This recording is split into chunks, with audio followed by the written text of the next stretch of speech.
What is poppin', y'all? Welcome back to another YouTube video, and today we are taking a look at the most hyped movie for this year. This is K-pop Demon Hunters, and you're my little soda pop, because today we're going to be getting into it, explaining why this is the most goated movie of 2025, and why you should go and check it out for yourself. It has been all over my TikTok. I have reacted to the trailer of it on TikTok, so you can go check it out for yourself if that is something that you are interested in.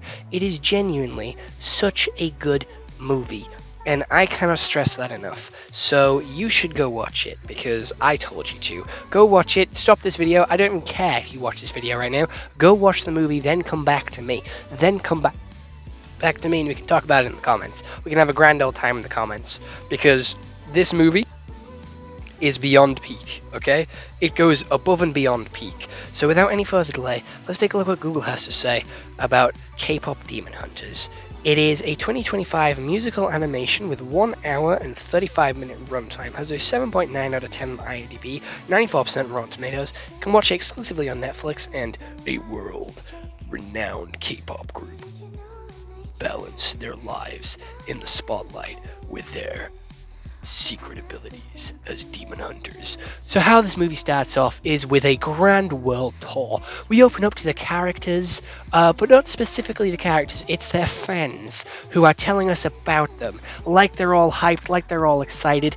Hey, it might be a little bit forced, it might be a little bit monologue-y, and a little bit of tell don't show, but it works because it does feel like the fans are all excitable, and it's like one of those movies where, like, you know, one of them, you know, where they go see the Taylor Swift concert and they have like the fan interaction at the start saying how hyped and excited they are, stuff you see on TikTok. So it makes sense in the scenario that it is, so it fits. We then skip to the girls up top, showing that they're not perfect, and that, you know, they are iffy. Alright, we then have them fight the demons while singing a pop song.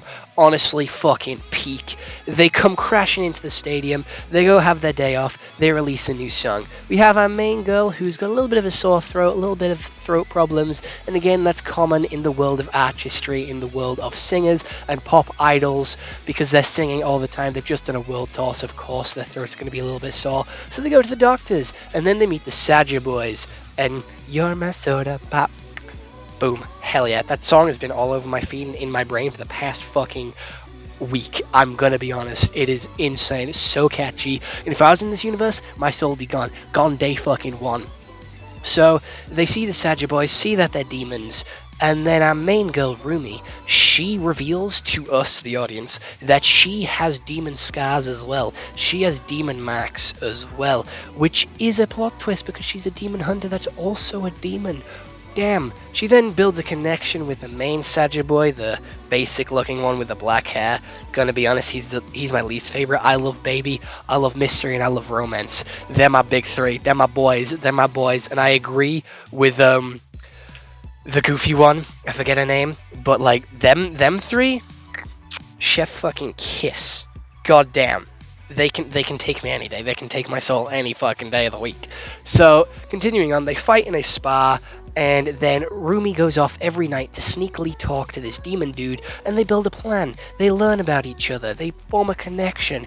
They talk about his past. They talk about her past. How that she never knew her father. Her father was a demon. Her mother died, and her auntie looked after them and made them a demon star. And once they made, like, you know, the demon realm stuck again for another 1,000 years or whatever, she'll be free of this curse. He's like, nah, you'll never be free. I'll never be free. I gotta win because I need these memories gone because I left my fucking family behind. And I can't live with myself. We then have him, like, tossing and turning whether he is gonna betray her or if he is gonna work with her. And then we have her struggling with her friends because they're like, hey, something's not right with you, what's up? And she's not telling them that she's part demon till they have this big idol show. It all comes out, and her friends hate her. She runs off to see her auntie, she fights her auntie, and then her, like, K-pop partners get attacked by demons, and the demon realm is overcoming. We have another banger fucking musical number, which is Your Idol. Again, another fucking banger in my top 3 songs. And you know, we have them all come together, they sing Golden one last time, defeat the demons, and accept Rumi for who she is, and that's where the song ends, and that's where the movie ends, and I'm gonna be fucking honest, it is peak. It is so fucking good. The colors, the animation, it's like Spider-Verse style, with the goofy anime aesthetic, with the popcorn eyes, and stuff like that. They are so creative and so interesting and use animation styles and techniques that we've never seen before. We have their faces going from normal to being really like ugly and grotesque, from them being really cute and chibi. They're very expressive and very like good with it. It doesn't take away from anything. Like it fits the vibe and the sort of theming of the movie, and it just gives us such a beautiful animation. And I'm gonna be honest, I'm gonna gush over it a lot because it is so good with all the colors, with all the details. And I love that tiger. I'm pretty sure he's called Derpy or whatever he's called. I fucking love him. He's sick as fuck. He's just adorable. He's just a little guy. He doesn't really mean any harm. He may look big and scary, but he's not. He's a lovable little lug, and you just gotta like adore him because he's so cool. My favorite out of the Huntrix is the goofy one, the rapper. I think she's funny. I like how, you know, she is like the wild card, the goofy one, the silly one. And then we have the angry, aggressive one, and then we obviously have the leader. So they do feel one note with the two side characters. I'm going to be honest, they don't have much of a character arc as our main girl does. We obviously see her like dealing with not being able to tell her friends about her demon side, and then her telling her friends about the demon side and having like secret chats with a demon, and she just can't come to terms with who she is until the end. We see that big character arc. They try and have that character arc with the other two girls as well, but it doesn't really work as well because of just them not really getting much screen time to sort of talk about their past. We have them mention it a couple of times, with the pink-haired girl saying that she's a wild child and that she's had a like rough upbringing where she was the outcast or the sort of runt of the litter, but we never actually get to see anything like that. We never get to see her parents, we never get to see how she's treated or why they think she's an outcast, and then we never get to see the other one growing up in America where she was struggling with her rap lyrics. We just see her say it. And again, it's still impactful, but I don't think it's impactful as how much it could have been. Especially with the Saja Boys. Like, we have so many cool, unique designs for the Saja Boys. There is 5 of them. We only focus on the main guy. The other 4 don't do anything. And I've seen a lot of theories on TikTok. I would, like, you know, mention who I heard them off if I can remember their name, but unfortunately I can't.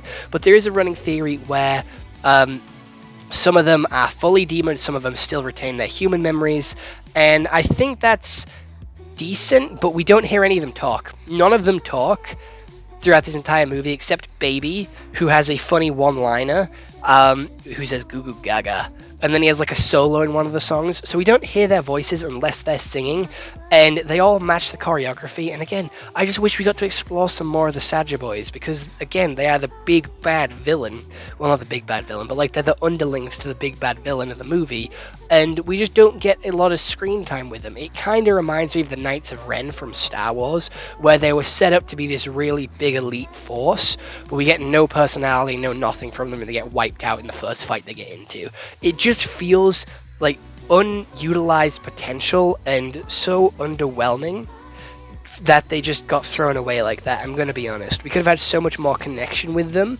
And we see like the 2 other girls falling in love with the one called Abs and the one called Mystery, and again, their names are so bland as well. The one with Abs is called Abs, the one with covering his face is called Mystery, the overly lovey one is called like Romance, and then the other one's called Baby because he's got a baby face. They're so basically named, and we don't get their real names in this movie. We know fuck all about them. We don't know their past. We don't know anything.